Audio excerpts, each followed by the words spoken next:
Sup, people? Welcome to Throw Down Your Questions. I am your host, Emilio Lopez, and I am joined by Carlos Romero, Yo, yo, yo, what's going on? Brett Murdoch, What up, people? and the returning one, Brian Manjola. I need to have talks with people who say that Alan Wake 2 was the game of the year last year, because I don't think so. Sup, folks? So yeah, you might notice there's somebody missing, and there's only two bits of videos going on there. Well, Tony is out in the Vegas covering CES, so he's out there. We actually got some fun things that are gonna happen. Like, no, well, we don't know, but like he's gonna be hooking up with our boy Torrance Davis, and they're gonna be doing some cool stuff. Side note. Torrance is like, if you are still watching the Warzone channel, Torrance has actually begun Davis Dailies again, and he's doing these little mini documentaries about his return to CES because it's been about 6 years. So if you are on, if you have the Warzone channel, check him out because there's some pretty good looking editing there. Though you might cringe at seeing a topless Torrance for a couple of seconds. Well, it's the the by decade kind of anniversary with Torrance. It's like, oh, he's back. Yep. And then he goes back to like back to his Odin sleep at doing fishing and planting stuff and then he comes back eventually. Yeah, I mean, like, what is it? What is it like? The Five Nights at Freddy's. He always comes back. I always come back. I don't know. Anyway, so yeah, I mean, we could just get things started now. We got some questions and got things answered. This is the first Throw Down Your Questions of the year of 2024, which is weird to say, because I feel like, maybe should be some sort of flying cars or something. Nothing. We got self-driving cars that crash. We got we got big companies, big media companies saying they want to merge and make super corps. I mean, at least that's like cyberpunk, right, Brett? Was it Disney and Paramount said they wanted? No, excuse me. Paramount and Warner Brothers said they wanted to merge at some point, or there was a rumor. Yeah, well, not only that, but like these super corporations are now circumventing the law and putting transgressors in secure hospitals for violations. Oh yeah, what about that one? Yeah, that was the folks at Rockstar, because they make a game. Process. Who needs due process? They make a game called Grand Theft Auto, but you doing any sort of crime now, that's deplorable. Anyway, how dare you do crime against a company who makes video games about doing crime? Play the game. Don't do what we do. All right. So guess get the questions going here. All right, let's get started. First, we got our boy Tumeke. Shout out to Tumeke. What's up? He asks, "What was everyone's end of year platform wrap up like? Any surprises?" Any end of Not really for me. No, not really. Like I mean. Like in the platform, you mean like looking at your little gamer PlayStation wrap up, PlayStation Xbox wrap up, the Steam, all that stuff. No, it wasn't anything that at least for me, it wasn't anything weird. Like I did manage to earn like 5 platinum trophies. One for Spider-Man, one for Astra's Playroom. I went all in. And then, I got what I call import platinums, so they're platinum. So whenever obviously some of the games are cross-platform. So if you had like Death Stranding, Ghost of Tsushima, and I forgot what else. So at least three, a couple of those games I pulled in, and that the platinum just popped up. And then I completed X-Men Origins Wolverine for PlayStation 3. Yeah, I got a little inspired because there's a Wolverine game coming, and there was a pretty decent Wolverine game that I hadn't played from I don't know, probably like 15 years ago, 16. I don't know how long ago that was. I think it was about 10 years ago. I think it was like 10 years old, the 10-year-old game X-Men Origins. So I got that. So it was pretty good. Yeah, mine Mine was just pretty much the basic stuff that I've been talking about throughout the year. For Xbox, my most played game was Starfield, which is not a surprise. I think I what might be a surprise is my second most played game on Xbox was Redfall. Oh, whoa. Because Okay. yeah, because I played it with Rich and Adam. Shout out to Mhm. them. We were playing the preview, or the preview for the game. It was a full game, but we played it before to work on the Coalition's review, and yeah, it was it was what it was.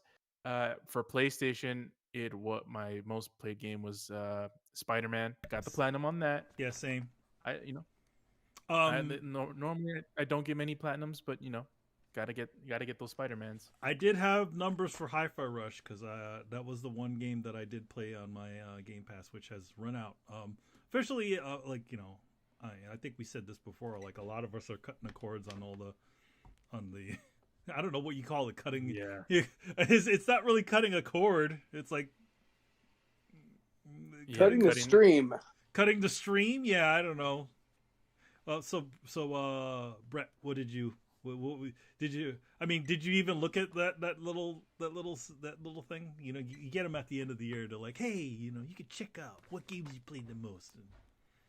No, I didn't. I can Mhm. actually pop on. Like, is this on the Xbox? I gotta pop it on right now. Both Xbox and PlayStation have it. I don't know how to get. I would just, I Huh? would just Google Xbox 2023 Yeah. recap or something like that. I actually got it in the email. Like believe it or not, I got an email that said, "Hey, you want to see this thing?" I'm like, "Oh, hey, look at that. It works."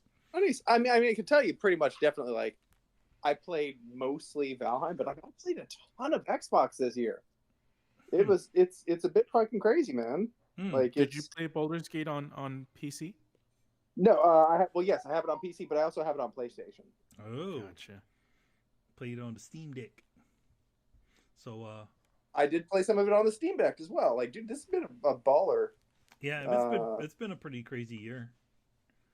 Even Steam, I don't know if they've done this in the past. I just never remember. Like, I don't remember them doing this. Did but they ever do? did one as well. Did they ever do that? I mean, because to be honest, you can check your numbers just by looking at your game list, right? Yeah. Like it tells you how many Yes. hours you've spent on there and how many achievements that you've earned on Steam.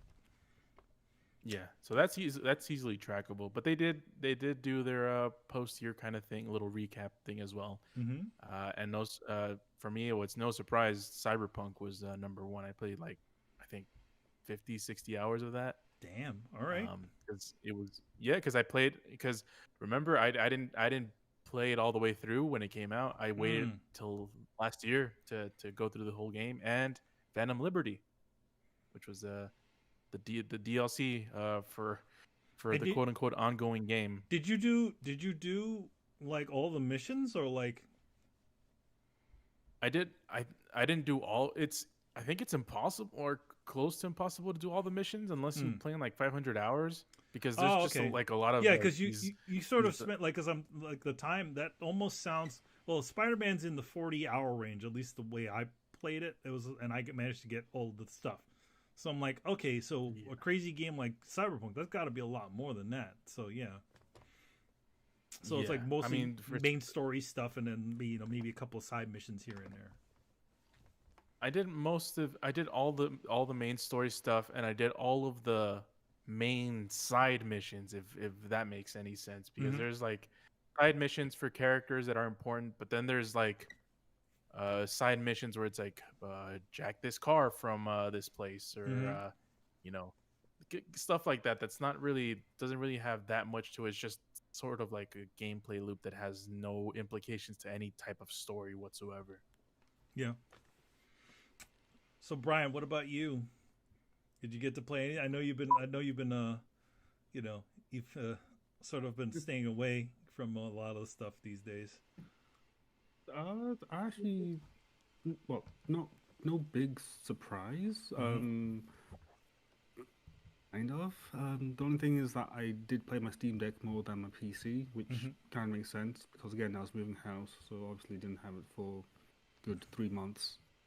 that makes sense. But yeah, it's just lots of Steam Deck. I think after I got the notification from Spotify and PlayStation in the same week that, oh yeah, your end of year thing, I was like, I really don't want to read it because for the most part, there's just too many companies all doing that, and it's like I don't care anymore. Like first it was fun, it was interesting, but now it's like I don't care. But I glanced at Steam because it popped up in like a pop-up thing, and I was like, okay, played more Steam Deck, makes sense. And I finished a few games, but that's about it. Nothing pops out. I'm curious. Does Netflix do this? I'm not subscribed Not to really. them, so I don't know. It doesn't really tell you this. No. You know, I mean, you've been watching a lot of Netflix these days. No. I'm unsubscribed, but I was just curious, like, does it seem like a good idea for them to do it? No. Like, I mean, they they don't even how much stuff they don't even like it that you could, you remember when they removed the ability to give things stars, or you could give it like a 5-star, you can give it like 5 stars, or you can give it 1 star. Now it's like there's 2 thumbs up. There's like thumbs up, and then there's like 2 thumbs up. I'm like, wait, what? And then there's down. So they literally gave it. Yeah, there's didn't like it, liked it, and then really liked it. Which I guess, sure, okay. Yeah. So I have not gotten any of these. I've not gotten a notification from PlayStation, Xbox, Steam. Nobody told me what I did this year. It's fine, whatever. I know what I did. That's what matters. I will say this, like, and I have mentioned this, like, and a lot of y'all have heard me, and I'm pretty sure you're just convinced I'm like a dyed-in-the-wool Xbox, and I'm honestly really not. It was a lot of stuff that happened this year that's kind of made me sound like that so much, because like I played so many fucking games on Game Pass. My Xbox paid for itself. Like, I don't know how to not be positive about that. Also, let's be honest, PlayStation needs to get its UI shit together. Like, it is super frustrating having both of them and one UI that is actually somewhat functioning and another one which seems to want to impede you doing anything at any fucking time. Yeah, so awful. I've been getting used to the UI for the 5. Like, I'm so used to 4, and it seems to make sense to me. But it's like the same things don't make any sense to me. Like, it's like, yeah, they went, you know what? People like the UI for the 4. Let's not do that again. And the funny, here's the weird thing: a lot of that stuff, that UI stuff, is all left over from the from the 4 to the 5. The same stuff works. Like, in other words, you hold the button, and then it pulls up the menu so you can turn off the console. Like, for the PlayStation 5, you have to tap the button that lifts up the thing to be able to turn the console off. I'm like, that doesn't make any sense. Yeah. To me. But yeah, anyway. and like even just like the sleep, like, for some reason, like, I don't know why it's different on both, but like I like what the Xbox, like, I can press and hold my Xbox button, it pulls up the menu to shut off controller, or like sleep the system. It just says shut down. You just shut down, and it just automatically, like, there is no sleep on the Xbox, right? Like, it just shuts down and saves everything where it's at because of the solid state hard drive, and then pops right back up, like mid game. And it holds, like, you're placing like 6 fucking games, man. Like, that's the shit. Like, I have found the hard way. The What's PlayStation that? doesn't do that, does it? It just has the suspend when you turn it to sleep mode. Yeah, and I found the hard way because, like, I haven't tried to suspend games, but they'll be like, you're playing a game, and then you pop on another game, and then you go back, and you're like, oh shit, that first game I didn't save, and now I've like lost half a level. Like, oops. Whereas, like, just on the Xbox, it just pulls by. Like, I've gotten spoiled by some of these features, and like, just copy them. You can do it.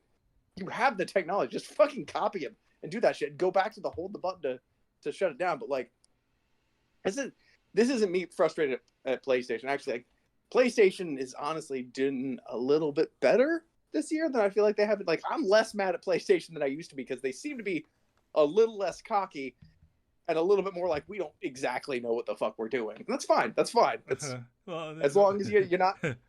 And Jim Ryan's gone, so it's all good. That honestly helps. I fucking hate Jim Ryan so much. We got three more months with him, and then he's donezo. He's like, I got myself a nice window seat right here. Yeah, and the reason I'm excited about that is, like, for y'all have been around for a while, y'all know, but like, Like I like PlayStation. I like Sony. Like back in the day, I was like when Sony got hacked, I was hardcore team Sony. Like I will definitely flip flop. So I'm really looking forward to see what Sony has outside of Jim Ryan, because I can't think of any one thing that Jim Ryan has done and I'm like, man, you know what he really did for PlayStation? He raised the price. Yeah, and he disappointed a lot of people. He lied a lot. He raised the price for both was it the digital version, and then the price of PlayStation Plus went up on all boards. Yeah, and everyone's like, he's making record-breaking products. Like, yeah, he's charging people more. Anyway, I didn't try and start off this tirade bitching about Sony, because I'm genuinely really excited about them. So like, I'm in a positive place, man. Like, played a lot of great Xbox games this last year. Played a lot of great PlayStation games. Mm-hmm. Things are looking up for both companies. Like, they both seem to be getting their shit together. Like they both woke up because they've been sleeping for the last 3 years, right? That is exactly what it feels like. Yes, they both finally woke up, and like now that's when we benefit. Is when they wake up and they go, oh, we should probably put our big boy pants and do a for real fight instead of this, sissy bitch slap fight stuff that they've been doing. So like I'm really looking forward to seeing more competition, and despite an unfortunate amount of layoffs, that at least the positive way to look at that, I guess, is there's a lot of blood moving around in the industry. There's a lot of chairs moving around, and what that generally means is new and exciting projects get started. So I think gaming wise, like, I'm really optimistic. We're in a good place. I've been saving a shitload of money and having a great time to play more video games than I ever fucking have. I have a backlog I can't get through. 2023 is pretty good. I'm a fucking cynic, so that's something. So I just going back in some of the comics. It looks like Logic Win says his most played game was Modern Warfare 3, which was surprised him.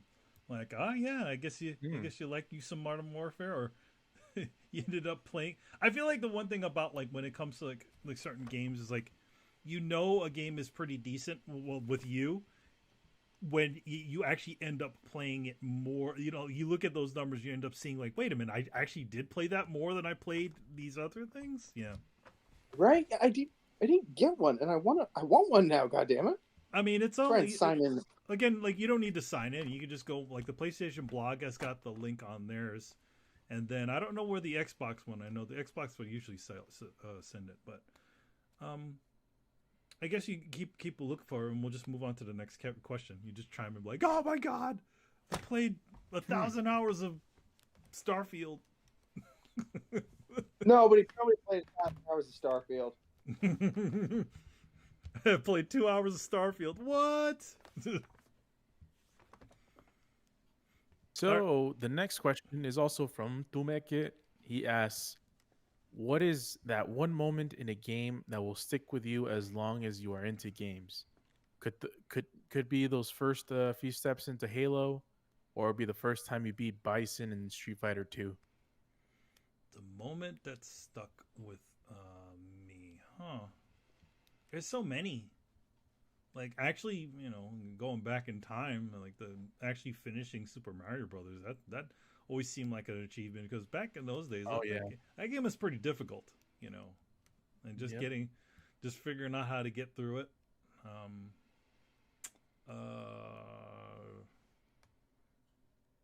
For me, I always mention.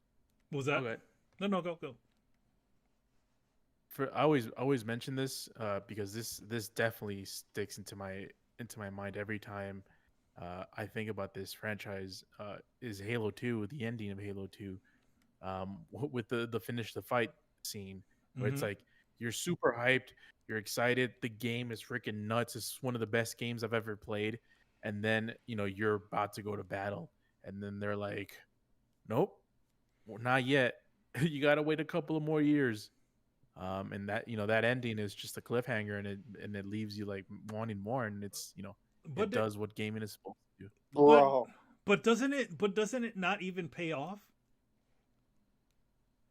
Like, well, I mean, you do quote unquote finish the fight, because it's okay. No, I thought it was like you end off in cryosleep, just like in the last game. Like, you don't even find out what happened but I guess it does. I mean, again, I haven't played Halo 2, so. No, you do end up in cryo sleep, but because technically you defeated your enemy, or you served your purpose, and then the Master Chief was just floating around in deep space, and he told Cortana, "Is like, yo, just wake me up when you need me." But yeah, that one always sticks into my mind. I'm trying to think of another one. I mean, it's hard not to say Final Fantasy VII. Eris. The whole moment. Yeah, the Eris thing was a big deal. But I always say this about Eris: to be honest, I never really liked Eris in Final Fantasy. I'm a Tifa man, and I've always liked Tifa better. So I was like, oh, good, she's gone. It's so cold, right? Oh, good. Because, she's like, the way she's written is all like goofy and bubblegummy, like, oh, hey, how's it going? And I'm like, shut up, stop that. Yeah, she was the goody two shoes. Goody two shoes. Granted, like, Tifa is sort of upbeat, but she always, she seemed a little bit more like a realist. She's part of that, the group Avalanche and all that stuff. So she seemed to know what was going on. Like Tifa, Aerith was always like, ooh, let's pick some flowers. Oh, someone there's some comments here. J Shep says Onimusha when you first absorb the soul into your hand. Mm-hmm. Also Fergus Mills. Shout out to Fergus Mills. What's up, Fergus Mills? He said Assassin's Creed 2 getting Adam and Eve secret movie. My mind was blown. Oh yeah, that was a good one. Like when you finally did all the missions and you opened up all those little puzzle things. Yeah, that was pretty cool. Oh, those things in the wall, right? Yeah, the glitches. Those things in the wall that were part of the puzzles. Yep. Yep. Mr. Jolly Yellow, he says, Happy New Year. Memorable gaming moment. Going to the future for the first time in Chrono Trigger and seeing the dystopia was so sad and pitiful. Yep. Mm-hmm. Yeah, when Lavos got everything. I remember being dropped into Fallout 3 for the first time after playing the original Fallouts. It was a whole big... Like, that question is almost too big, like, in all of gaming the moments, but, like, it's a good question. It's just for almost... I'm also distracted over here. I got my recaps, and I'm a little shocked at what I found. Yeah, let's take a side quest, like an RPG. Okay, let's start with PlayStation, right? In 2023, I played 12 games. Okay. What else? My big hitter was, holy fuck! I spent 300 hours playing Diablo. Holy shit! Damn. Look at that. And you hated Diablo. Or at least, I know. Disliked it. It's always the one that you hate that ends up getting the most hours. I'm looking at you, Metal Gear Solid 2. Oh. So yeah, I got Diablo, Remnant 2, Elder Scrolls Online, Elden Ring. Remnant 2 I dropped 93 hours in. Damn. Elden Ring this year I dropped 28 hours in. And Dead Island I beat in 22 hours. Nice. Not too bad. Those are some Adam numbers right there. Oh, bro, just you wait. It just says I spent 73% of my time on the edge of my seat following my goal, no matter the odds. I don't know what the fuck that's supposed to mean. But sure, I don't know. Okay. That's some sort of mysterious riddle. That's like the riddle of steel. You don't know. Yeah. It's okay. A playlist for thrill seekers. Apparently, I played thrill seeking games. It said the same thing to me. Okay, this year on PlayStation, I spent 536 hours playing video games. That's pretty substantial. How many hours are in a month? I don't know. That's a fair amount of time though. That was more 9.19% of my time was on PS4 games. Around 720 hours a month. Okay, so you beat me by 5 seconds. I got shit trophies that nobody cares about. I'm not a trophy hunter. I put in 363 hours with my squad, whatever that means. Half of this is not fucking nonsense. Okay. And then on the Xbox side, I put 590 hours in this year. So I've been clocking. When I say I've been playing video games, I ain't fucking around. I played 20 Xbox games this year. My top games were Valheim, So I recommend Valheim to players. And my 289 hours might hold some weight on that. Followed by 126 hours of Starfield. Damn. I was not expecting that. That was Brett, I'm sure half of that was just shipbuilding. Bro, you are not wrong.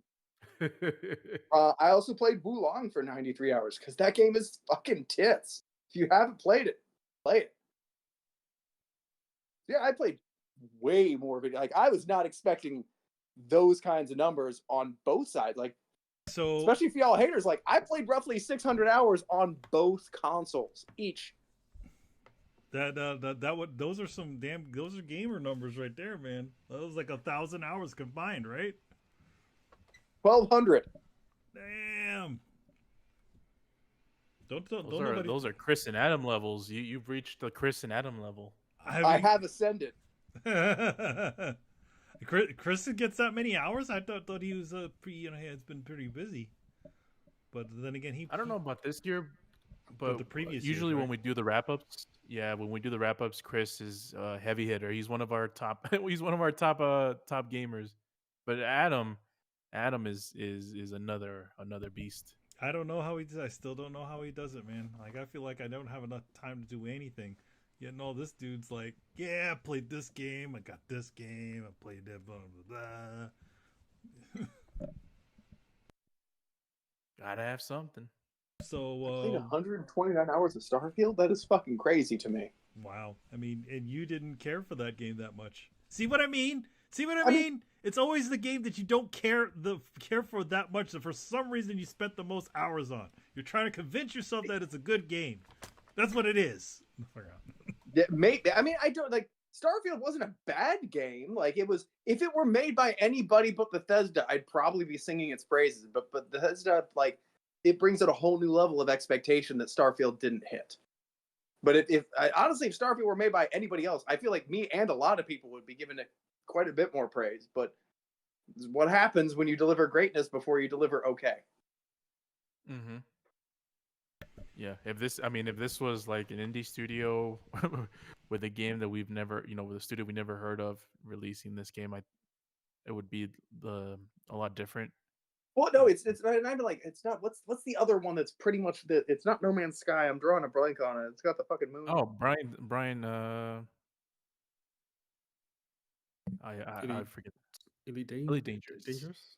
No, not Elite Dangerous. It's the one that's basically it was Fallout in space made by Obsidian.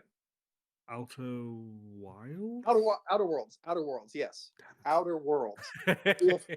if we got delivered Starfield when we were promised Outer Worlds, they would have made money hand over fist. But it's Bethesda. So, I mean, I'll be honest, Outer Worlds, severely disappointing. In a level far beyond Starfield levels of disappointing. Like, I'm sorry if there's a bunch of you like, I mean, I'm excited for the second one. I'm hoping they learn the lesson, but like, this is why I'm not super stoked for they're making an RPG for the Xbox. Yes, basically, Avowed or something like that. Avowed, yeah. This is why I'm not honestly super excited for Avowed, because like unfortunately, I don't think they understand the special sauce that makes like a Bethesda game. Well, at least old Bethesda games. They certainly show that they didn't understand with Outer Worlds. So they're like, okay, so we're gonna make a Skyrim game, and then they came back and said it's too big, we can't do it. So we're dialing back the scope and scale of the game, which concerns me. Should still be maybe a fun game, but it's not. I'm afraid because everybody thinks it's gonna be it's gonna be a Skyrim. No, it's not. Avowed will not be Skyrim. Do not think that. So Siki actually said something very interesting. He said if you leave games running in sleep mode, sometimes those sleep hours get counted. Oh, really? Yes. Is that Okay, that Siki? Is that for only for PlayStation, or is that for both PlayStation and Xbox?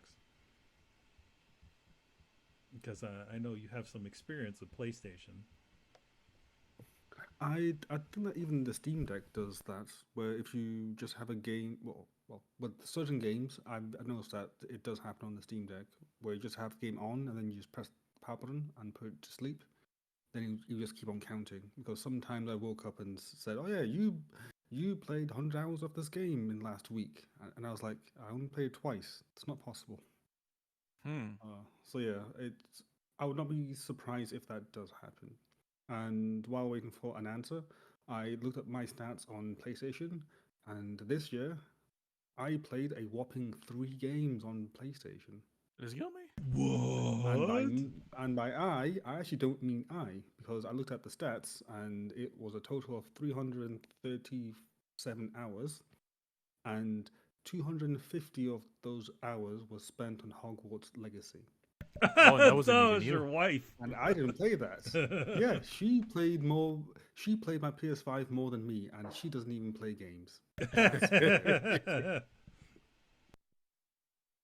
240 hours in 1 year. That's impressive. Like, even for me, that's like impressive numbers. That's Brett playing Baldur's Gate. By the way, thank you, CK, for telling me how to properly say your thing. I've always called you CK or whatever. So yes, he says across the platforms it's inconsistent. So it just does it sometimes, and it doesn't count it. Yeah, he says I have numerous games that are 40 plus hours on Steam Deck because I left the games running on sleep mode. That I played 3 hours max. Damn. Or you sleep game. you're well now, I could say like, okay, so Valheim, at least some of these numbers are inflated. Don't get me wrong, I love Valheim. This is not my first foray into playing Valheim. I had it on the PC, and then it came to Xbox, and I was super excited. However, in early December, I got hit with whatever fucking like pneumonia flu thing was going around. Laid my ass out for 2 weeks straight. And I spent that time mostly just fucking around in Valheim, building a castle, because I was way too medicated to be able to handle I could not handle combat in any form or sort in any game. I would just like stand there and get hit in the face. So like I was like, cool, I'll just go chop some trees and build. And the amount of times that I died building a house in Valheim, astounding. It was just death markers everywhere for me, like falling out windows and shit. And then I was medicated like nobody's business, so I fell asleep. So like when you say like, oh, sleep mode kind of racked up the numbers, I don't think that happened, but me sleeping did rack up the numbers in my Xbox Valheim. So yeah, you just so in other words, you fell asleep while gaming, and then just it just was on the screen. Yeah, exactly. Yeah, and then I'd wake up and I'd be like, chop some trees and like build a little river. I got a really cool base built, like super cool, because I usually don't have that much time to like invest in a game base. Like, so I got a really cool game or a base built, and Buddy and I hop on Tuesdays to go and fist fight gods, which is fucking awesome. Like, I actually kind of love those types of games where you go in and build, then get together and group up and go do adventuring and fighting and things like that, because like it gives me something to do when I want something slow and low pace, but like it also helps me advance my goal of murdering gods. So, you know, it's a nice, I think that's where the magic of like I understand why some people like Stardew Valley, but like, what do I do if once I have the farm? How do I use the farm to like then fight other people who have farms? That just doesn't happen. So you're like, why am I building this farm if not to destroy the other farms around me? It's exactly it. Like, what is the point if I'm not here to dominate and rule everybody? Right? Like, I am here to bring war on everybody. So yeah, it's a fun game. It's 10, 12 players. Although if anybody is interested in Valheim, I gotta say, there's a new game coming out called Enshrouded that looks really cool. Again, survival building game, which, man, I'm convinced this is becoming a bigger and bigger genre, right? Like, I'm convinced it's becoming a real thing. Like, not like a half-ass Fortnite bullshit, because there's a lot of games coming out with it. And I'll be honest, maybe I'm getting old, but I have come to realize in video games, I almost like creating things more than I like destroying things. Well, you are a creator. I guess. Yeah, it's cool. But I also like creating things to destroy other things. Like that's my favorite little bit right in the middle there. Like, oh, check out this badass pirate ship I built to murder everyone. All right, let's go to the next question, which is from Mr. Alpha Chuck. Shout out to Alpha Chuck. He says, "What are your thoughts on Insomniac's lineup for the next 6 to 8 years that was leaked? Do you view it as a negative or positive that they are becoming the de facto superhero game studio, with superhero fatigue becoming more and more prevalent in the media? What other games would you rather see them focus on?" Oh, I mean, yeah. this was, I mean, inevitable, wasn't it? This is Oh, like yeah. Thanos. Like, even without the leak, we knew that this was like Insomniac. This is what they are now. Yeah. Yes. Mostly, at least in my opinion, not because like success leads you to become a one-trick pony, but because Sony is leaning so heavily on Insomniac to fucking carry them through their supply shortage, because Sony spent all their time doing live action games that, like, it's when you have to rely that heavily on somebody, you're not going to give them the room to roam free. Yeah, I am not the biggest fan of this. As long I will add a caveat. If the games are different enough, you know, uh, you, Spider-Man, Wolverine, I guess are a little bit different in the way that we perceive them. But I don't like them being the Marvel factory for Sony, because I just feel like Insomniac is one of those studios that has a pedigree and a track record of doing creative stuff. Even the games that aren't mega popular are still good games. Sunset Overdrive, Resistance, are all like games that I really like. And I feel like if the Ratchet and Clank games also. So if they can still do some stuff that that's kind of new and has a shitload of crazy ass weapons that Insomniac always does, I feel like that'd be great. But if they're just focused on, okay, we were making Wolverine now. Okay, after Wolverine is Spider-Man 3. Okay, after Spider-Man 3, it's Wolverine 2 or Wolverine DLC. Wolverine. There's gonna be the Sabretooth game after that, kind of like how we had Miles Morales, Yeah. or X-23, whichever one comes first. Yeah, I'm not the biggest fan. Insomniac, Insomniac has become my favorite studio from Sony, so I'll put some faith in them, but I will say I'm not the most enthused about this. Bro, I'm mad. I'm straight up mad at Insomniac right now. Like, Oh, I'm not. I absolutely fucking love their interpretation of Peter Parker. I felt like this was like, you could honestly say that Insomniac Spider-Man was the definitive edition of Peter Parker. Like, it felt like the best, most fleshed out version of Peter Parker that we've all been kind of waiting for. Like, what happens to Spider-Man as he gets a little bit older, right? And like the fact that they're sunsetting him after making such a good character, like, I get it. I like Miles Morales. I am one of the people that Miles Morales is also one of my favorite characters, but I don't appreciate them sunsetting such a good character. And I realize that might just be like a fucking comic book nerd gripe and not an Insomniac or video game gripe, but it still bothers me, man.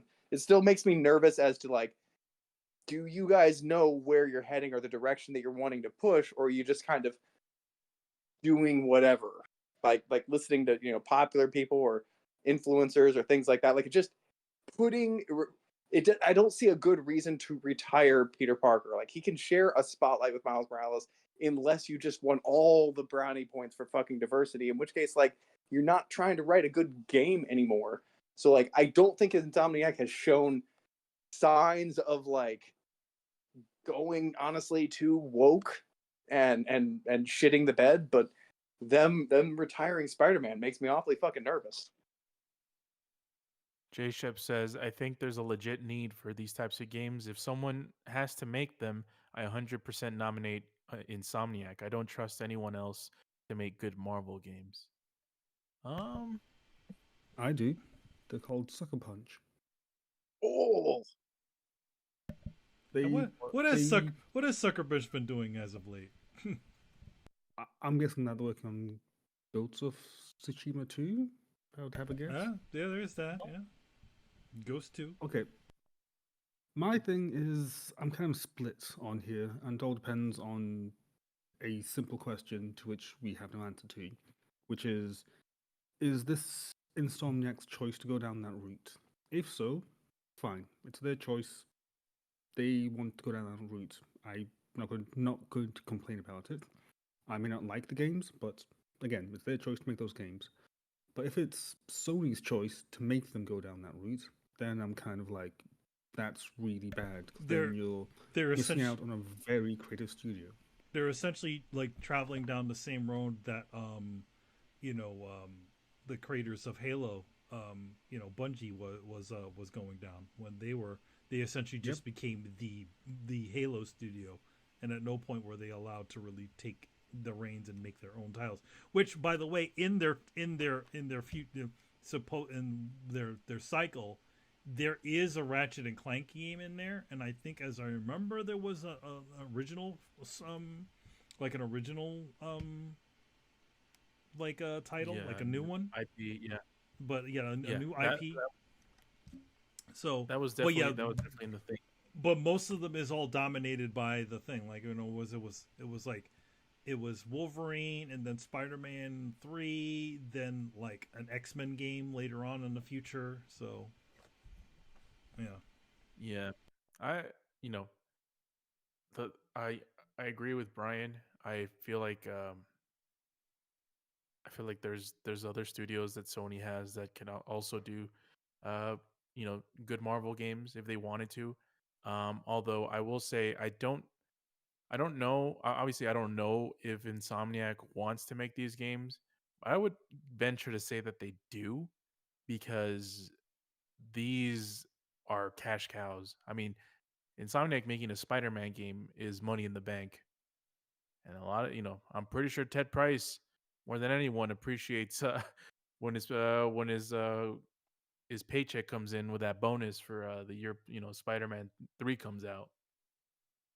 So I wouldn't think that they would be opposed, but yeah, sometimes studios can be handcuffed and made into factories.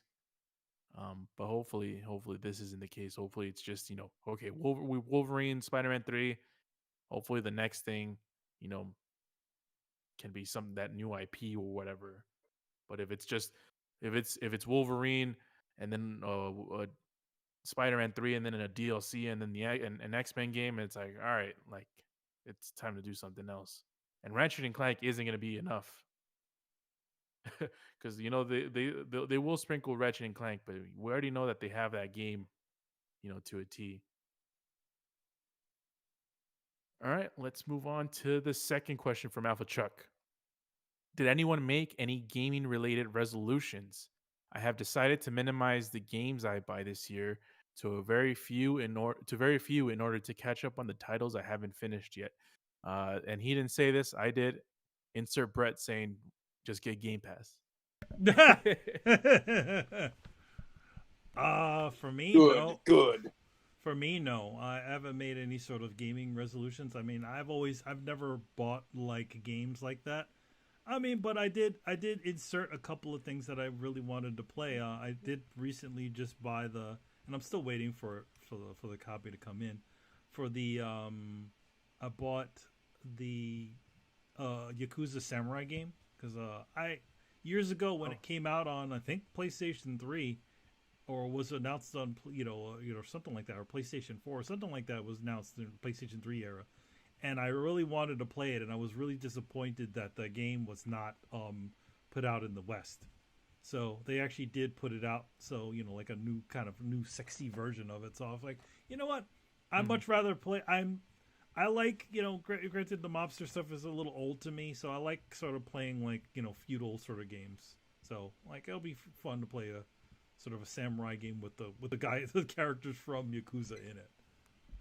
But yeah, no real resolutions. I mean, I might be going back to play a few older games. Like like I said, I played Wolverine, the X-Men Origins Wolverine, and I fired up Moondiver for PlayStation 3 because they released so they finally released so the creator of Strider after he left Capcom, he sort of moved on to a bunch of different studios. And at one point, he made an arcade game, which was like a spiritual successor sequel to Strider that he made. I think it's a called Cannon Dancer or something like that. I can't remember the name of it, but it's a really well animated game. Like it's really solid, but it was very rare. So it actually got released on PlayStation 4 and 5 and Xbox and Switch really recently. So I pre-ordered the physical copy from Strictly Limited Games, but I was like, you know what? Let me reassess Moondiver. So I put in fired up Moondiver, and I was like, this isn't as bad as I thought it was back then. So I'm like, all right, I'll play that one. But that's about it. It's not like any sort of resolution thing. It's just like, all right, little something fun to play. I don't have any gaming resolutions. I never really do. I think that the only one that I've ever had is like, play more games or maybe play something from my backlog. So maybe that's something that I'll do for myself. I will mention there is a couple of comments from the chat on the YouTube chat specifically. Shout out to the YouTube chat. Gomer, shout out to Gomer. He says game developers have zero ideas on what gamers need. All the remastered games, no hit and run nor Need for Speed Underground 2. No Burnout. Yeah. I mean, I'm most upset about that one. Where the fuck is Burnout? God damn it. Yeah. I mean, right. Well, you hear when we got the news that the and this is, I don't remember the exact wording, but it went something along the lines of Battlefield developer what studio? Criterion will now focus on X game instead. mm-hmm. And that was the news title. Battlefield developer Criterion will focus on another game. I was like, no, it's Burnout developer. They don't. And when I read that, I just knew that Burnout is officially dead and is never coming back. Yeah, that hurts a bit. The soul. Also, shout out to Jack Owen. He says, "What do you guys think about Phil Spencer?" Well, we've talked about him at length. He seems like a genuine guy, but at the end of the day, he is a corporate Phil. So we gotta take a corporate Phil. A corporate Phil. He's a corporate Phil. So you got to take his words with a grain of salt. Sometimes it's good, sometimes it's bad, sometimes it's double talk. But like everyone else, they all have an agenda to make the most money and make their investors and their bosses happy. But on the outside, he seems like a pretty cool person. He seems pretty like you're a lot of Xbox, and I'm not really sure. A lot of Microsoft's upper management seems to be made of people who were, at least at one time, very passionate about gaming. Well, Phil actually made, like, he was part of development teams. Oh, I know. No, like Phil and Dot Matcher, like all of them kind of seem like they. Everybody seems like they have a pedigree in games on the Microsoft side and a love of games, but you'd think that would be a good thing. You really would. But if you then look at how Microsoft has been run by these enthusiasts, it hasn't necessarily worked out. Like, one of the greatest frustrations for me in all of this is that, like, Microsoft seems to employ some good people who are just genuinely passionate, but they can't seem to get their shit together, especially in the face of people who are just straight corporate ties. You know what I mean? Yeah. I'm looking at Jim Ryan on this one. Like, Jim Ryan, like, Jim Ryan does not give a flying fuck about your games, your good times, or your memories, or the legacy of fun and joy. That does not care about any of that. He cares about money. And that attitude has been super successful for Sony. And I can't, like, I want to be like, that's bad, but is it? Like, they have more money, they have more market dominance, everything would say that it's a good thing, but I don't know. So, like, I agree. I think he seems like a good dude, passionate about his stuff. Yeah. By the way, I read the question wrong. He actually said Phil Spector. I thought it was Phil Spencer because there's like a little heart thing covering the last name, but he actually meant Phil Spector. Other than Wall of Sound, I don't really have any comments towards him. Phil Spector. Yeah. But by the way, and Brett, any gaming resolutions for this year? I mean, just a rollover from my like it was, I think, last year where I was like, I'm gonna play more games, and I would say by my numbers that I've succeeded in that. I got last year I watched too much TV. There's lots of good things to watch. Did you watch it on your Xbox? No, no, I didn't. Which is just I apparently missed the boat on that one. I can't cross those streams, man. Never watch. I will say I watched Crunchyroll on my Xbox, so I guess they got me there. But I wanted to play more games. I'd watched too much TV, and like I think we all sit around and watch too many reruns. Even like I especially hate watching reruns because I feel it's a waste of time, but I do it. So I was like, I'm going to be more active in my entertainment and do more video games, and I did. So I think this year is just keep going. Reruns are comforting. Sometimes you just want to sit down in front of something.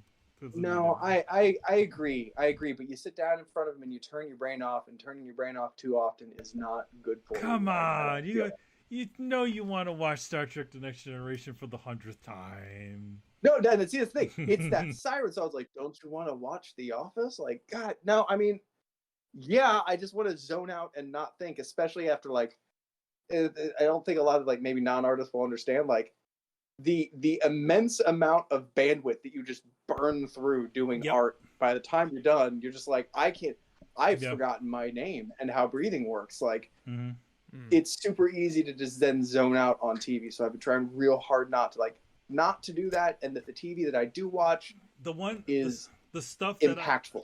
The stuff though, after like at least for me on a long like art day, like coming in and playing, coming in and watching something that I haven't watched before can be a dangerous point because I can easily end up falling asleep on it. Because I'm just so drained mentally. Like I think I've attempted to watch Kamen Rider Shin Kamen Rider like 3 times, and I've fallen asleep on multiple times. It's on Amazon right now if you haven't seen it yet. But yeah, it's I cannot go through that film, and it's not a long film at all. That's why I just end up watching like I happen to take like 3 or 4 attempts to watch an episode of things sometimes, and like I don't know. And again, like the interesting thing that I've at least learned probably this year is even though like I love building games and everything like that, like there's no getting away from the zone out.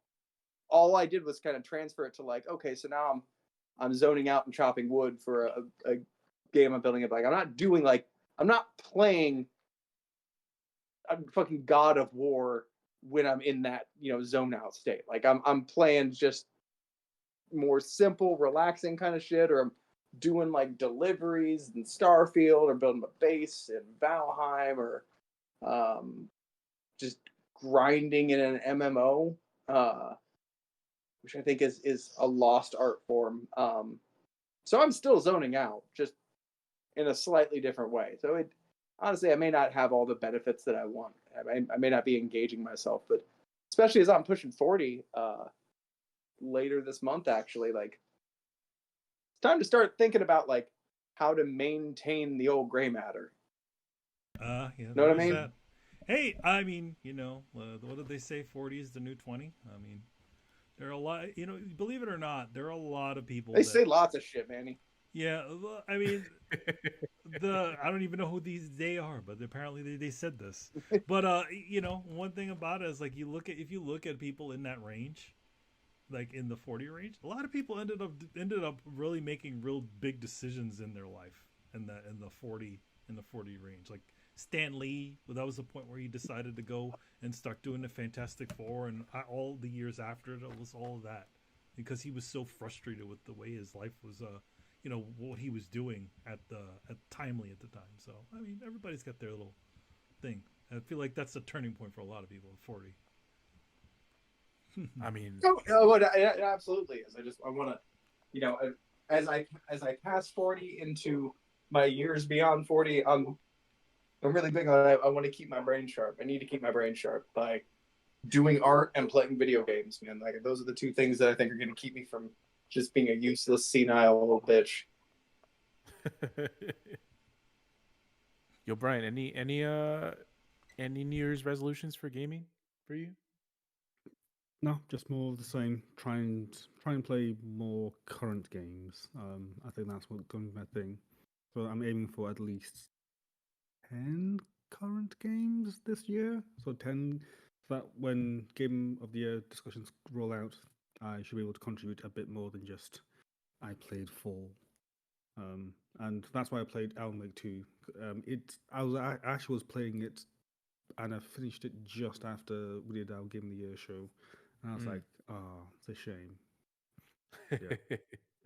Yeah, I'm going to try and play a bit more games, but definitely will playing Dragon's Dogma 2. Cannot come around fast enough. When is that? That's a March April type game. March 22nd. Oh, that's it's like a second birthday now. Like another date. That's good. All right, let's go to Kishak. Shout out to Kishak. He asks, there are rumors going around that Xbox is going to do a 360 launch when they release ahead of the PS6 by starting next generation early, possibly early 2026. Do you guys think this strategy is wise, or will it cause troubles down the road because they've cut the cord early, quote unquote? I don't know. Do you think Xbox Series X or S owners will feel rug pulled? I don't know. I mean, to be honest, like I feel like a lot of this generation, it kind of felt a bit busty, and maybe they want to sort of clear the dance floor with it. But like to be honest, like I don't know. Maybe they're gonna. I don't know if they're gonna still be doing their No Gamer Left Behind deal. But I almost feel like they still want to be like still have a lot of the games like running through streaming. So maybe they'll do like that, essentially that slow push away, kind of like the way they did with the one, The Series S is an albatross. It needs to be sandbagged for what it is. Well, I feel like does that mean that the X it'll be the new Super X and then the old X? No, the S just needs to be relegated the S will just be relegated to streaming, like the way they did with the Xbox One, right? They relegated all those games to streaming, the stuff to streaming on there, and then they just pushed you toward the newer one. So maybe that's what they'll do. They'll just push away the S, and then the X will be the new S, and then Super Box will be the new one. Then the names would make sense because you have Xbox Series streaming and Xbox Series actual Xbox. There you go. I mean, that makes sense. I mean, I feel like if they release a new console, because I think it's kind of the odds are in their favor that they're going to release a new console, because I feel like the S and X have been relatively success compared to the expectations and comparatively to the Xbox One. But as far as releasing early, I don't think they will, because these days they both use AMD as their to make their chips for their consoles. So I feel like they have a grasp of when the competition releases, and I feel like they more or less want to release around the same time, so there won't be any discrepancies between the hardware. I mean, last year for Xbox, they released early, and it was a good thing, but they also released an inferior console in terms of power. But uh, we'll see. I don't. I feel like if they release this next generation, it's probably going to be around the same year. Bro, I don't feel like they make their own consoles anymore. They just get the chip developers to make them for them. Yeah, that's really how it is. Because I mean, AMD, they'll do their system on chip, and they'll just use that and be like, okay, let's stick a box into this, or let's stick this into a box. According to Shep, Digital Foundry was skeptical about releasing in 26. I mean, this could just as easily. It may not be a new console. It could just as easily be a refresh that they said they weren't going to do. And a lot of these companies, they always say, "Ah, we don't plan. There are no plans," and yes, there are plans. So. Yeah, and I don't think if they do release a quote unquote mid gen refresh, it's not going to be in 2026. It's going to be this or next year. Yeah. So yeah, I feel like 2026 is still too close for a new console release, in my opinion. I mean, we're in 2024 already, so that's 2 years from now. But yeah, let's move on to the next question here. This is coming from Mr. Asal Lee. Despite not knowing much of what's coming beyond February and March, do any of you on the panel have optimism that 2024 will be a breakout year for the gen, with quality games getting released at a steady cadence?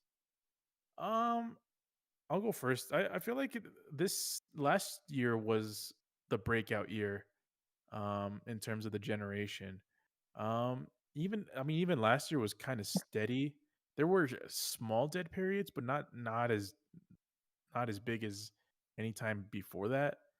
So yeah, I feel like last year was more of the breakout year than 2024. I hope 2024 continues it, because we don't we don't want to go back to how we've been doing before 2023. Yeah, in all honesty, I hate to say this, like things have changed. If what we had in 2023 is the breakout. If you don't consider it, then I have bad news for you that things have changed and they are never going back. We are never getting the release of games that we did on like the PS2.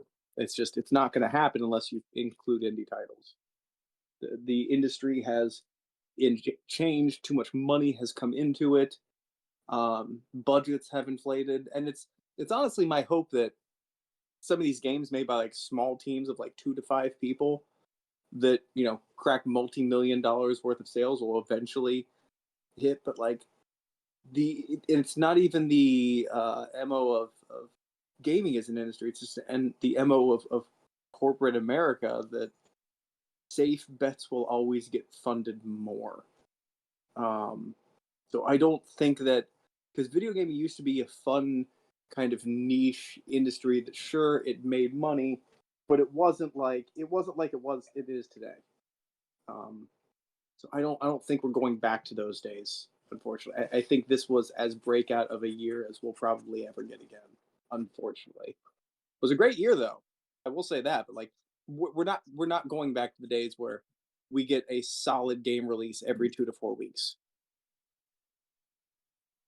That's just my opinion.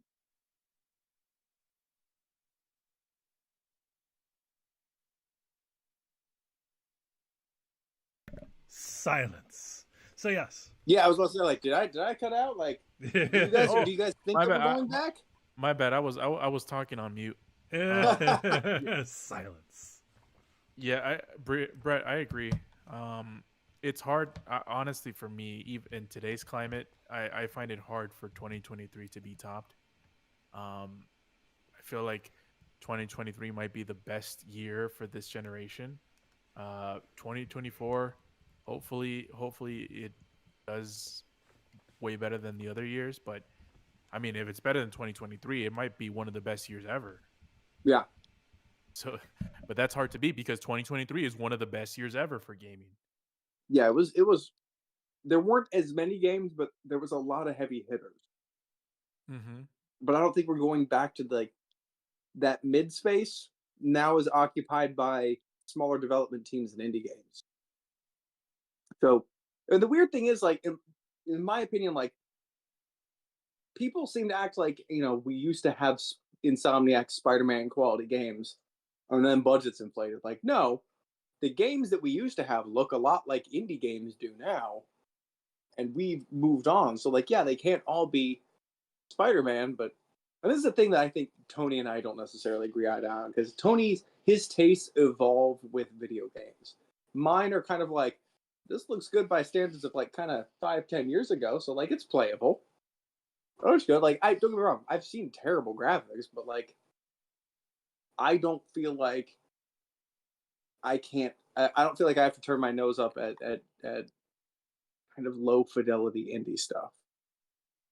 I still do sometimes, but I think I have more of a. Tony's probably the one of us that has the least tolerance for lower budget graphics these days. Oh yeah, yeah. Yeah. Tony's probably at the top of the graphics food chain in the Throwdown group. I feel like I'm right below him though. I'm one of those people.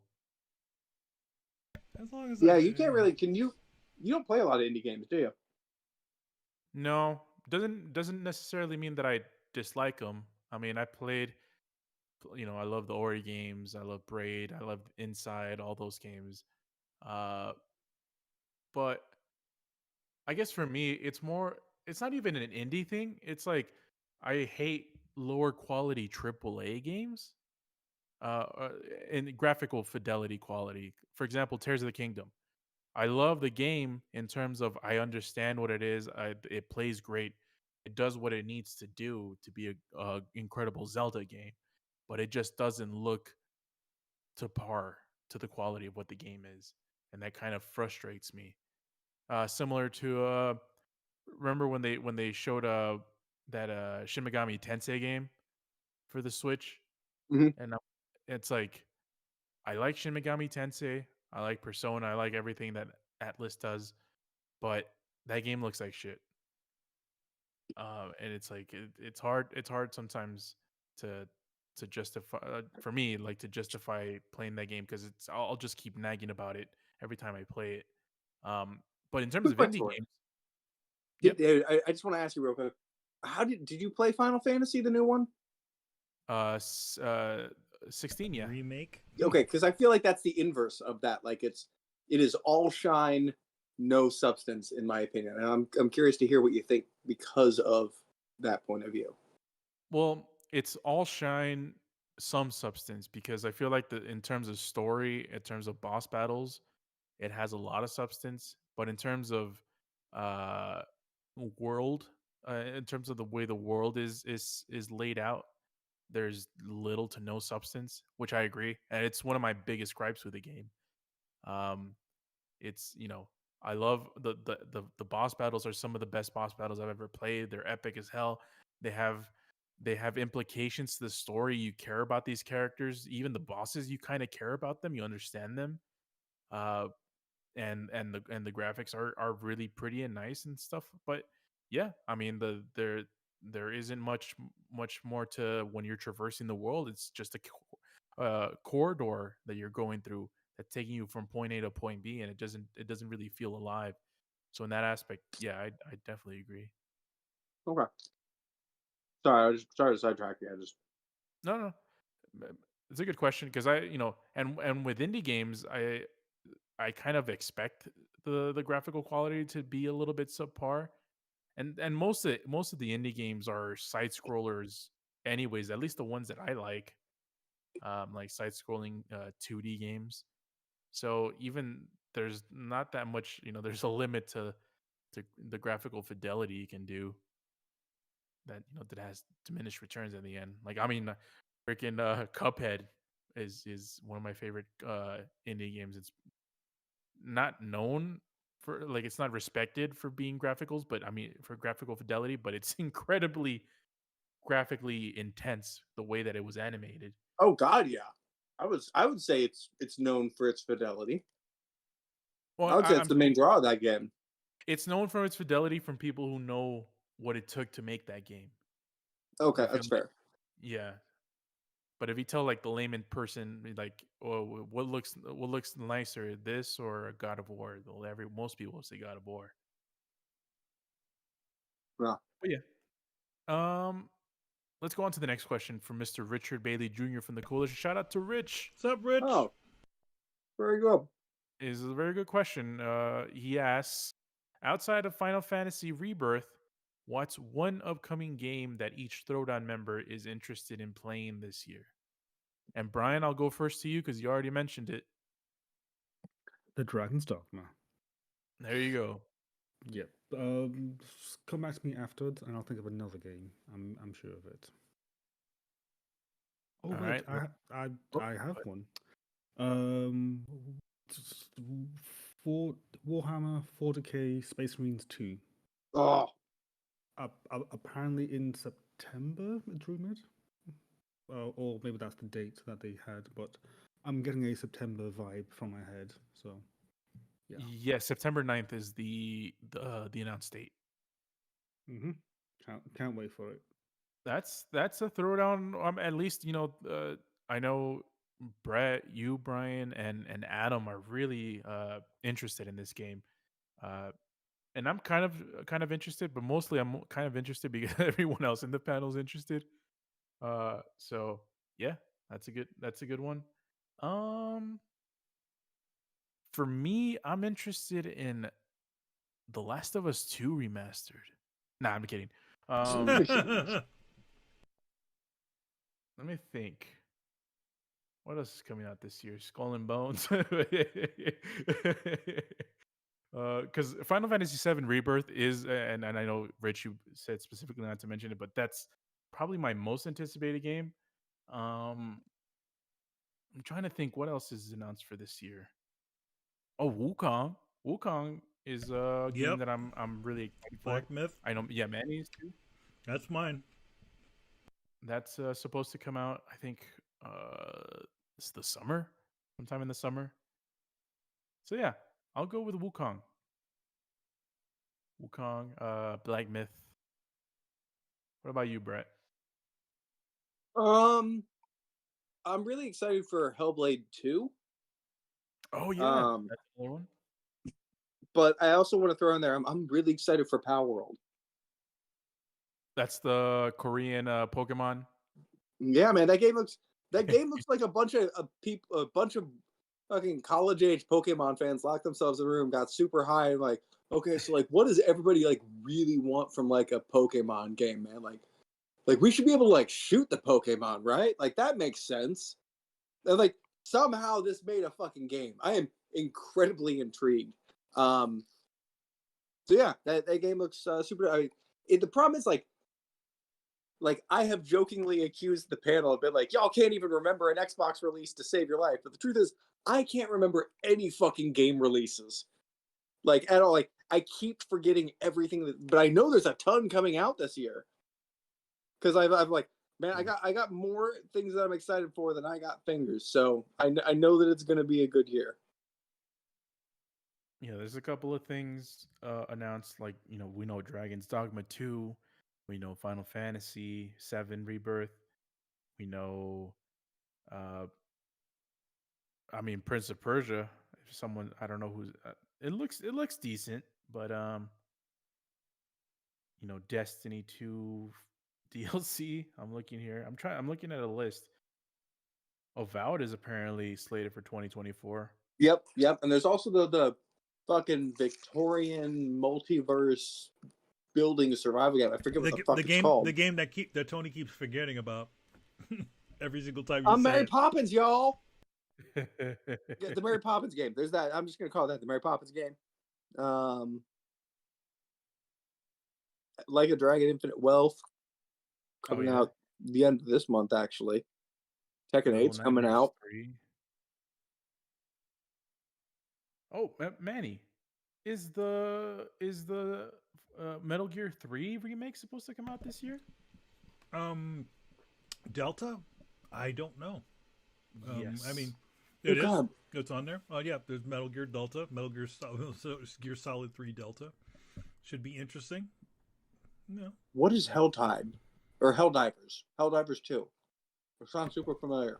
Helldivers is an old PlayStation 3 game, so this is the sequel, which is like I think I feel like we got excited about that when we saw a video, and then it was like a top down. Originally, it was a top down like RTS game. So this one has more like, you're on the field, as I remember. Yeah, This it's one that more looks like actiony. the one that we thought was Destiny. I think that's Yes. the best way Okay. to explain it. Oh, is that Clockwork game coming out this year? I don't know. Let me see. I don't see it on this list. Looking at the Polygon games of 2024 with release dates. It may be 2025. I am really excited about that one. That sure looks like BioShock.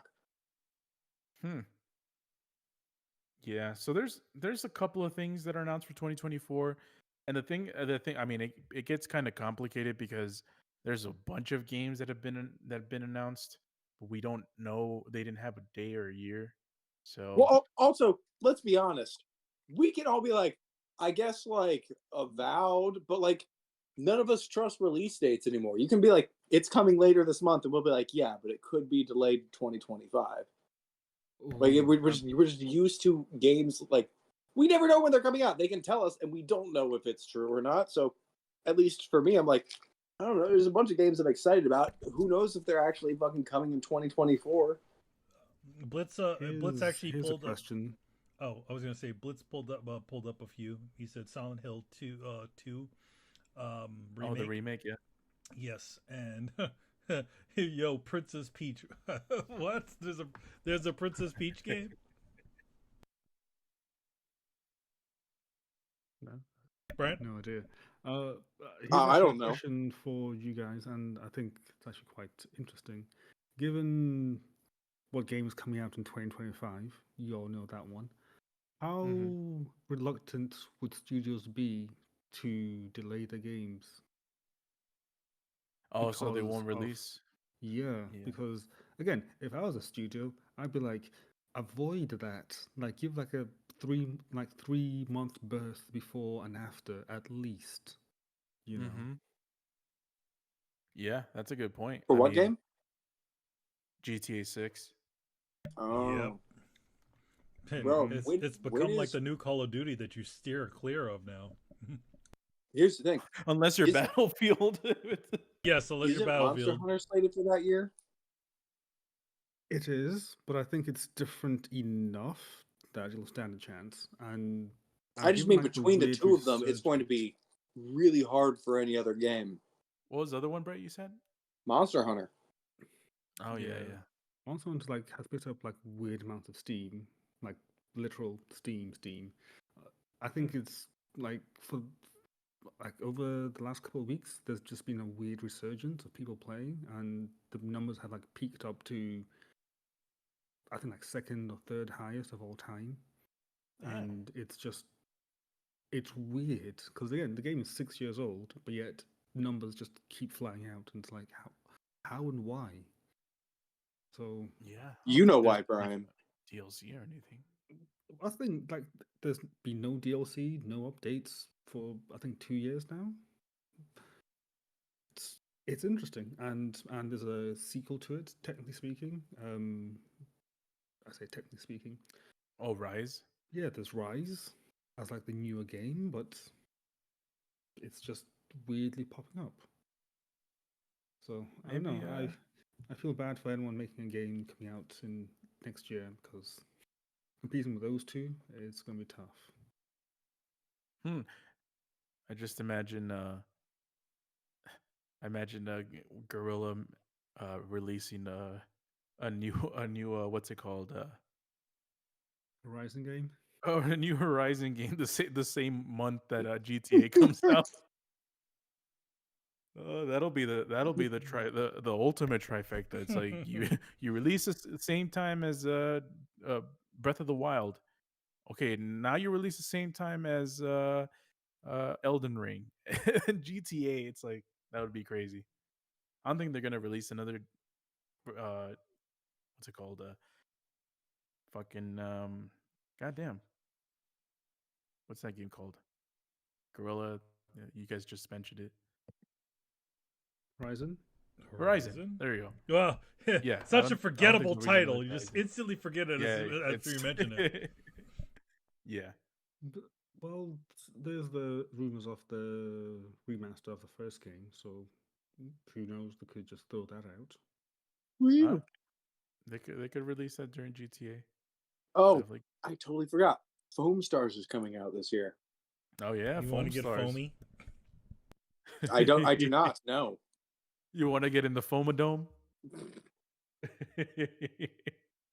Otherwise, you're gonna get some FOMO. There you go, There we go. FOMO.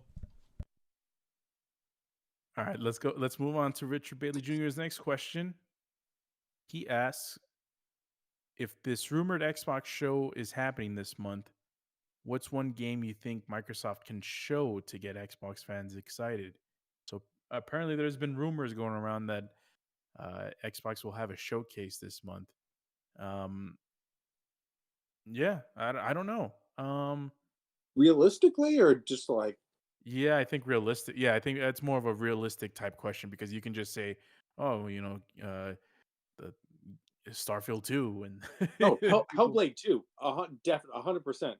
They need to be, and they are going to be at some point in the near future, pushing Hellblade 2 pretty hard. I'm assuming because that is like a flagship title, deep in development, slated for release this year that they have not started marketing yet. yeah, and I think Hellblade, did it get a release date? Let me see. Yeah, it's this year. Oh, like a release date? I don't know. Yeah, I know they got a release year. Let me see. Yeah, it just says 2024. Which means they still need to do that announcement and hype train thing. Like that's get ready for that to be thrown out in front pretty soon. Yeah, that's a good point. Yeah, if they release if they're gonna do the release date announcement, then right now would be a good time. Yeah, I don't know. I don't know if Gear 6 probably is the only thing I can think of. I mean, I know Adam will be ecstatic. Gears. I gotta get my gears, gotta get my roadie run. If they could show anything good from Fable, but I'm not convinced that there's any winning with Fable. To be What are you honest. talking about? You totally want to play that game, don't you? Shout out to the Not that IT game, crowd. but some of the people who were talking shit for such ludicrous reasons, like oh she's ugly. She's like, yeah, like Fable was of like an extreme caricature of everything. I would expect everybody to look super fucking British. If anything, this bitch does not look British enough. I want her ears coming out sideways and her teeth pointing 8 different directions. You like goofy old, not like Brian British. You know what I mean? Well, wait a minute. That's a stereotype. Yeah. So what? You want to be shut your shoes, governor? Would you give me 10 No, farthings? But that's what Fable is. It's like this goofy. It's like if you took like the idea of quaint English storytelling and pushed it to an absurd degree. I always saw right, which includes all of the caricatures of the people themselves. I always felt that it was sort of like a Monty Python light game. Like, in other words, it's sort of going for that sort of frank humor that, goofy humor that Monty Python always had, but just in a video game. Yeah, so it's supposed to look goofy. And like you're not gonna like the idea that there's going to be like a hot protagonist, like a hot lady in Fable. Just I'm like, that just seems weird to me. A hot lady in Fable just at all just seems fucking weird because it'd be like, I don't know, I want to say a hot lady in Bugs Bunny, but I can already hear the internet yelling Lola Bunny back at me. So I You mean not Bugs Bunny in drag? What do you? Yeah, I mean that's what you would expect, right? You're like Bugs, like you're watching Looney Tunes and like, oh, it's like Bugs Bunny but sexy. You're like, okay, so like Bugs Bunny and drag, and then somebody's like, no, like a Lola Bunny with like tiny shorts, and you're like, okay, that's creepy. To me, that's creepy. The Bugs Bunny and drag, funny. What you're suggesting, taking it too weird to the actual sexy place, I don't know. It'd be weird. So like, I don't ever expect Fable to be the kind of game a lot of people are bitching that it isn't. And I'm like, okay, you can be upset that a new studio is taking over and be upset that they may take it a different direction. But then being upset that they're not taking it in a different direction enough to one that you made up is just an absurd fucking ask. So, I don't know. I feel like Fable might be kind of doomed to fail. Even if it were good. I'm not saying it's going to be good. I'm just saying even if it were good. Logic Wins also... start to chime in. Logic Wins brings up a good one. Sega going hard on the class. A lot of those classic games that are coming. You know, they had Golden Axe, Jet Set Radio, dude. You know, Streets of Rage, the Shinobi. Yeah, that was the craziest announcement I could think of for that show. Jet Set coming back. I'm done. Just that, I'm done. Speaking of Jet Set, did you try that other game that's kind of like a Jet Set like? I can't remember who it was. Like it's in that same sort of style, but you have different vehicles that you can get onto, like like skateboards and all kinds of other stuff. It's sort of the same idea. No, and I need to know about this game now. I can't remember the name of it. I'll get it for you. That sounds awesome. But meantime, we can move on to the next one. Yep. In the meantime, we can move on to Mr. Lego Bro, which we're gonna skip his first question because it's related to one we already talked about, more like what we predict 2024 to be, in gaming. So we'll move on to the second question. What kind of device will Nintendo Switch predecessor be? Oh no, I think you mean successor. It'll be a handheld because that's all they do now. Yes, I think that's something like that. Yeah. By the way, this is our last question of the night, so just to let y'all know. But it's gonna be another hybrid tablet type console like the Switch. It has to be. You can't even for the people who don't like it are telling Nintendo just keep doing that because it was obviously one of the most successful things you've ever done. So at least do it again until it doesn't work. Talking hey, to Nintendo is famously good at that. Yeah, well, yeah. Doing things again until they don't work. Yeah, they'll make it so your Switch needs another Switch and it's another screen, and you'll be like, oh, but I can't play this screen without having the other screen next to me or something like that. And they'll call it the Switch U. Nintendo has taken the art of beating a dead horse to a kabuki level art form. Yeah, I don't. Yeah, it's honestly, it's fiscally irresponsible for them to do anything other than just a Switch with souped up internals for the next one. That's really true. Like, what are you going to shut down the money train? Exactly.